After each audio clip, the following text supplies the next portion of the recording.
एक राम दशरथ का बेटा, दूजा राम जगत पसेरा, तीसरा राम घट घट में लेटा और चौथा राम सबसे न्यारा। एक राम হচ্ছেন অবতার, রাজা দশরথের যে পুত্র তিনি রাজা রামচন্দ্র, তিনি অবতার, তিনি হচ্ছেন ঈশ্বর, ঈশ্বরের অবতার। এই এক। দ্বিতীয়, সেই রাম তো এলেন, আবির্ভাব হলো, তিরোধান হলো, কিন্তু যে নিত্য রাম আছেন তিনি সেই বৈকুণ্ঠতে আছেন নারায়ণ রূপে, জগৎ পসেরা, তিনি হচ্ছেন বেদান্তের যে সগুণ ব্রহ্ম, সৃষ্টি স্থিতি লয় করছেন।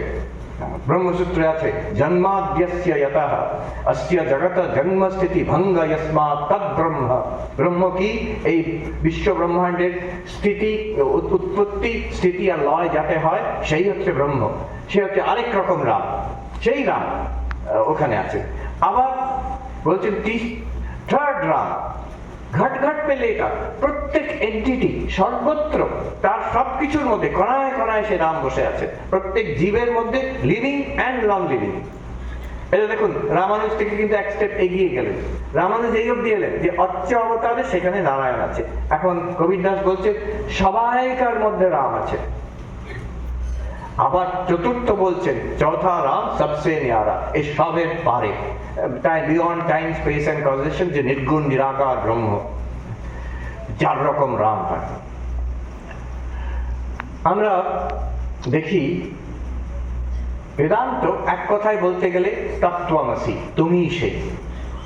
একটু যদি বিচার করে দেখি আমরা তত্ত্বমসি, আমরা ঈশ্বরের বহুরূপের বিষয়টা ধারণা করতে পারবো। কিছু কিছু ধর্ম আছে সেটা তৎপ্রধান, আর কিছু কিছু ধর্ম আছে যেগুলো ত্বম প্রধান।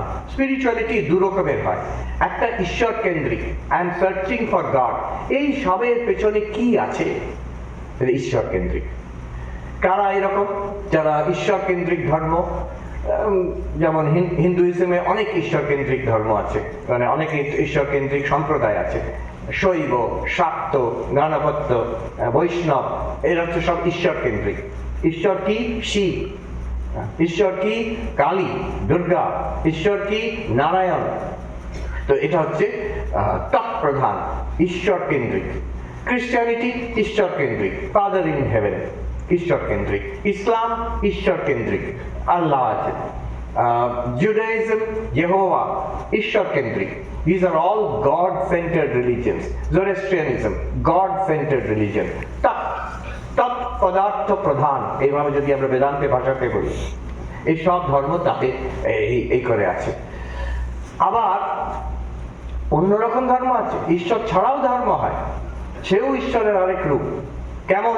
যেমন আমরা সঙ্গে সঙ্গে বলবো বৌদ্ধ ধর্ম। আমরা জানি এই দেশে, এই বাংলা, উড়িষ্যা, এইসব জায়গায় তো বৌদ্ধ ধর্মের ঘাঁটি ছিল একসময়। তো এই ধর্মে কিন্তু ঈশ্বর নেই, ধর্মে ঈশ্বর নেই। there is no God in this religion. তারা হয় অ্যাগনস্টিক, গডের বিষয়ে বলতে চায় না, আদারওয়াইজ গড নেই বলে ওরা প্রমাণ করার জন্য উঠে পড়ে লেগেছে। there is no God at all. তাতে তাহলে কি কিরকম রিলিজিয়ন এটা? আমি কে, not God, who am I, এটা হচ্ছে অনুসন্ধানের ব্যাপার। This is the spirituality, is the self realisation. বৌদ্ধ ধর্ম এরকম, ভারতবর্ষে এরকম একাধিক ছিল। তারপরে আমাদের জৈন ধর্ম এরকম, ঈশ্বর নেই তাতে। হিন্দুইজমের মধ্যে সাংখ্য, পাতঞ্জল যোগ, এরা কিন্তু পাতঞ্জল যোগে ঈশ্বর আছেন, কিন্তু সেটা আমাদের সৃষ্টি স্থিতি লয় করা ঈশ্বর নন। আর সেখানে সাংখ্য, যোগ, এগুলো সবগুলো হচ্ছে আত্মার অনুভূতির জন্য, সেলফ রিয়েলাইজেশন। তো এগুলো হচ্ছে ত্বম প্রধান ধর্ম। তো দুরকম ধর্ম হলো, দুরকম রিলিজিয়ন হলো। একটা হচ্ছে গড সেন্টার্ড রিলিজিয়ন, আর সেলফ সেন্টার্ড বলবো না, শুনতে খারাপ লাগে, তো সেলফ এনকোয়ারি বেসড রিলিজিয়ন, আমার আত্মা অনুসন্ধান বেসড। আর দুটোরই সুবিধে আছে আর অসুবিধে আছে। আচ্ছা, একটা এখানে মজার বলি, ওই ভ্যাটিকানে কনফারেন্সে ওদের ক্রিশ্চিয়ান, মুসলমান, বিশেষ করে ওয়েস্টে গড ছাড়া রিলিজিয়ন হয় এটা ওরা ভাবতে পারে না, ওরা কখনো দেখেইনি। ওরা দেখেছে ক্রিশ্চিয়ানিটি আর জুসদের দেখেছে। সে যে কি করুন কাহিনী, আমাদের, আমি পুরো রোম হেঁটে হেঁটে ঘুরে ঘুরে দেখেছি, এনশিয়েন্ট রোম, 2000 বছরের ইতিহাস। এই 100, 200, 100, 150 বছর আগে অব্দি জুইশ কোয়ার্টার, একটা জায়গায় জুইশ লোকেরা থাকতো, ইহুদিরা। রাত্রিবেলা তাদের সব ওখানে ঠেলে দিয়ে দরজা লক করে দেওয়া হতো, মানে ওই এরিয়া থেকে বেরোতে পারবে না তারা, এরকম ভাবে তাদের ট্রিট করা হয়েছে। যাই হোক, গড সেন্টার্ড রিলিজন। এবার ঈশ্বর ছাড়া রিলিজন হতে পারে ভাবতেই পারে না। তো যখন মিটিং হচ্ছে, একজন প্রফেসর, ওখানে ইউনিভার্সিটির প্রফেসর, ইটালিয়ান মহিলা, তিনি বলছেন, of course Buddhism is not really a religion বলছে। একজন বুদ্ধিস্ট মঙ্ক ক্যাম্বোডিয়া থেকে এসছে, তার সঙ্গে বন্ধুত্ব করেছিল, তিনি পাশে বসে আছেন, আমি তাকে এরকম করছি, কি বলে, Buddhism is not really a religion. তো গড ছাড়া রিলিজন কি করে হবে? রিলিজন মানে তো গড, গডে বিশ্বাস। এখন দু রকম এই রিলিজনের সুবিধে আছে, অসুবিধে আছে, অ্যাডভান্টেজ, ডিসঅ্যাডভান্টেজ। গড সেন্টার্ড রিলিজনের ডিসঅ্যাডভান্টেজ হচ্ছে, ঈশ্বর কেন্দ্রিক ধর্মের ডিসঅ্যাডভান্টেজ হচ্ছে বিশ্বাস নাও হতে পারে। ঈশ্বর কেন্দ্রিক ধর্ম আরম্ভ হয় বিশ্বাসের ওপরে। ঠাকুরও বলছেন সচ্চিদানন্দের খেয়েই বিশ্বাসে। ইট বিগিনস উইথ ফেথ, শ্রদ্ধা দিয়ে আরম্ভ হয়। প্রথমেই যদি আমি বলি কি করে জানবো ঈশ্বর আছেন, প্রথমেই যদি বলি আমি এসব বিশ্বাস করি না, তাহলে আরম্ভই হবে না। আরম্ভ কিন্তু করতে হবে শ্রদ্ধা দিয়ে, বিশ্বাস দিয়ে। মহাপুরুষেরা বলেছেন, আমাদের ধর্ম বলে, ধর্মগ্রন্থ বলে, অতএব বিশ্বাস ঈশ্বর আছে, তার জন্য সাপোর্টিং আর্গুমেন্টও দেওয়া যেতে পারে। সেখানে মুশকিল হয়ে যায় কি, মানুষ যদি বলেন বিশ্বাস করবো না, সেখানে অ্যাংজাইটি হয়, যে বিশ্বাস করে তাও অ্যাংজাইটি হয়। এক সময় আসে সাধকের, সত্যি কি আছে, সত্যি কি আছে? এইখানে মাদার টেরেসা ছিলেন, তার ডায়েরিতে, উনি মারা যাওয়ার আগে শেষের দিকে ডায়েরি, তখন উনি প্রবীণ, তার ডায়েরিতে আছে, I pray and pray into the darkness, no reply comes. আমি প্রার্থনা করে যাচ্ছি যেন অন্ধকারের মধ্যে কোনো জবাব নেই। তিনি তখন অ্যাডভান্স, নান শেষের বয়সে। তো এটা সন্দেহ আসতে পারে, এইরকম কিছু আছে। ঠাকুরও বলছেন, এটা কি শুধু মূর্তি, পাথরের মূর্তি, না এটা কি জীবন্ত? মা কালী সত্যি আছেন, নাকি একটা এই মূর্তিকে, পাথরের মূর্তিকে, আমি প্রস্তর মূর্তিকে পুজো করে যাচ্ছি? So this question, does god exist, এটা ডাউট। এটা যে নাস্তিক তারও আসতে পারে, আস্তিক তারও আসতে পারে। কেন এই প্রশ্নটা আসে? যেহেতু বিশ্বাসের উপর, বিশ্বাস তো নড়ে যেতেও পারে। তাই জন্য এইসব ধর্মে দেখা যায় যারা স্কলার, থিওলজিয়ান, তারা চেষ্টা করে ঈশ্বরের অস্তিত্ব প্রমাণ দেওয়া ফিলোসফিক্যালি, যুক্তি দিয়ে। ক্রিশ্চিয়ানিটিতে আছে সেন্ট যে টমাস অ্যাকুইনাসের 5 রকম প্রমাণ, proof from first cause, proof from the ontological proof, এরকম proof from design, 5 রকমের প্রুফ আছে জগৎ ঈশ্বর আছেন বলে। প্রুফগুলো খুব সুবিধের নয়, পড়লে দেখবেন কারোরই ঠিক কনভিন্সড হবে না। যদি আপনার ঈশ্বরে বিশ্বাস থাকে ভালো লাগবে পড়ে, আর বিশ্বাস যদি না থাকে প্রুফগুলো পড়ে মনে হবে এতে কোনো কিছু প্রমাণ হয় না। ঠিক তেমনই আমাদেরও আছে। উদয়নাচার্য, প্রকাণ্ড নৈয়ায়িক পণ্ডিত, তিনি বৌদ্ধদের সঙ্গে, বৌদ্ধরা বলছে ঈশ্বর নেই আর আমরা বলছি ঈশ্বর আছে, এই নিয়ে তর্ক, 1000 বছরের তর্ক, 1000 ইয়ার্স। আত্মা আছে কি নেই, আমরা বলছি আছে, তারা বলছে নেই। ঈশ্বর আছেন কি নেই, আমরা বলছি আছে, তারা বলছে নেই। এবার তর্ক চলছে।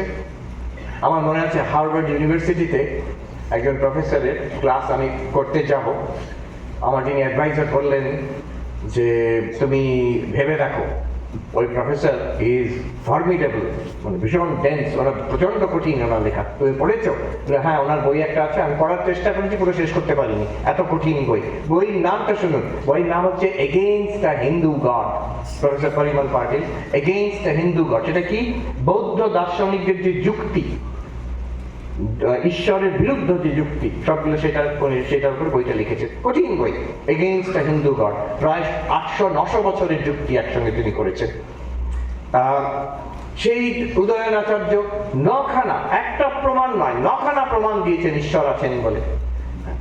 তার যেটা কি ন্যায় কুসুমাঞ্জলিতে, আত্মতত্ত্ব বিবেক আর ন্যায় কুসুমাঞ্জলি, এখনো পাঠ্য, পোস্ট গ্রাজুয়েট পড়ানো হয়।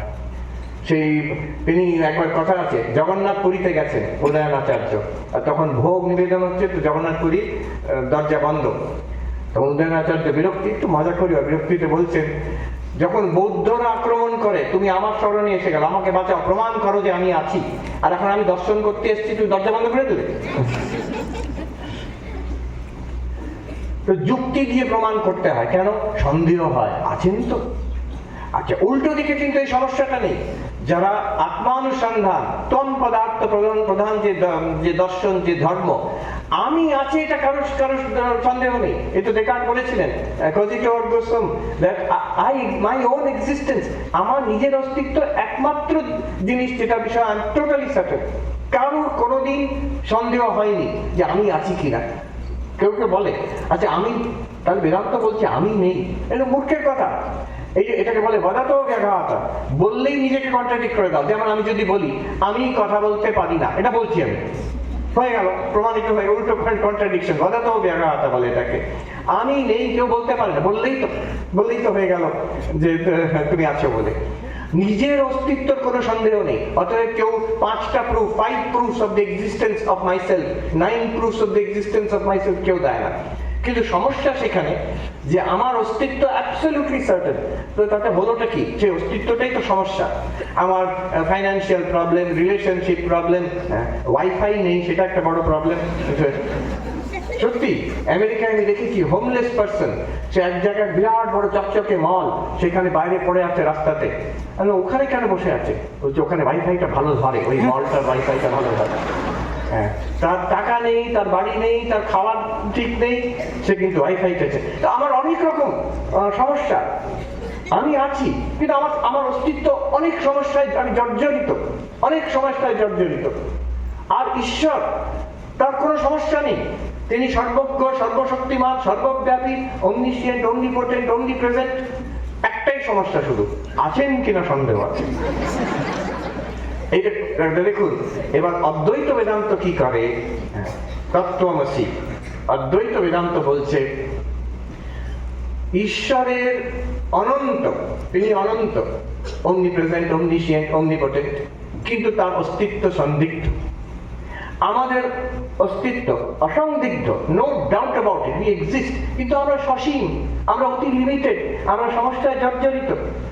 What Advaita Vedanta does is it brings them together. তত্ত্বমসি বলতে কি বোঝাচ্ছে? তোমার অসন্দিগ্ধ এক্সিস্টেন্স আর ঈশ্বরের যে অনন্ত এক্সিস্টেন্স, এই দুটোকে এক করে দিল ইন অ্যান ইনফিনিট, ইনডুবিটেবল, ইররেফিউটেবল এক্সিস্টেন্স। যে অদ্বৈত বেদান্ত তত্ত্ব বুঝেছে, দেখবে দপ করে জ্বলে উঠবে, ও এই ব্যাপার, কি দারুণ ব্যাপার। যে জিনিসটা অ্যাবসলিউটলি শিওর, সেই জিনিসটাই আবার ইনফিনিট দেখাতে চাইছে। এটা হচ্ছে গভীরতম দার্শনিক আলোচনা তত্ত্বমসি, আমার নয়, ওই উত্তরাখণ্ডের সাধুদের তাদের থেকে ধার করা। So this is the idea of the deepest possible idea of Ishvara in Hinduism. আজকেই আমাদের আলোচনা হচ্ছিল এখানে জিরো গ্যালারি, একটা সুন্দর আছে, সুযোগ পেলে কখনো দেখবেন। সেখানে শূন্যের ইতিহাস, ম্যাথামেটিক্সের জিরো, ভারতবর্ষের যে ইতিহাস, সেখানে শূন্যের আবিষ্কার, সুন্দর গ্যালারি আছে। সেখানে এক জায়গায় সংস্কৃত শূন্য শব্দের ব্যুৎপত্তি দেওয়া আছে, যেটা আমি কখনো লক্ষ্য করিনি। সুই ধাতুর থেকে, সুই ধাতুর মানে to expand, to swell, to expand. শূন্য হচ্ছে তার আসল মানে হচ্ছে সেইটা। আমি ভাবলাম আচ্ছা, যেখান থেকে ব্রহ্ম হয়েছে, তার মানে বৃহ ধাতু, সেটা হচ্ছে টু এক্সপ্যান্ড, টু সোয়েল। তার মানে ব্রহ্ম যে ব্যুৎপত্তিগত ভাবে, ব্রহ্ম যে অর্থ আর শূন্য যে অর্থ, সমান অর্থ। টেকনিক্যালি স্পিকিং, মানে গ্রামাটিক্যালি স্পিকিং, এটিমোলজিক্যালি স্পিকিং। আর মহারাজ আমাকে বললেন সেটা যে মহায়ান, বজ্রায়ন তান্ত্রিক টেক্সটে আছে যে এই শূন্য আর এই যে এদের ব্রহ্ম একই, মানে দুদিক থেকে এসে একই জায়গায় পৌঁছচ্ছে। তার মানে যে আমাদের অনেক শব্দ আছে, ব্রহ্ম, পূর্ণ, অনন্ত, বিষ্ণু, সবই অনন্তের বাচক, আর তার সঙ্গে জুড়ে গেল শূন্য। আর হবে না কেন? আমি দেখছি জগন্নাথ পুরীতে গিয়ে দেখছি তাদের ইতিহাসে, আমাকে এক জায়গায় বলা হলো একটু জগন্নাথ কালচার নিয়ে বলার জন্য, উড়িয়ার কালচার আর জগন্নাথ কালচার নিয়ে বলতে। তখন আমি একটু গবেষণা করলাম, তাতে দেখছি কি প্রাচীনতম ইতিহাস, যে দারু ব্রহ্মের কথা বৈদিক যুগ থেকে চলে আসছে। আর এই মন্দির তো অন্তত 1000+ ইয়ার্স, এই যে এখন মন্দির আছে, তাতে কারা আসেনি। আমি জানতাম শঙ্করাচার্য তো তার সঙ্গে সম্পৃক্ত, শঙ্করাচার্য এসছেন।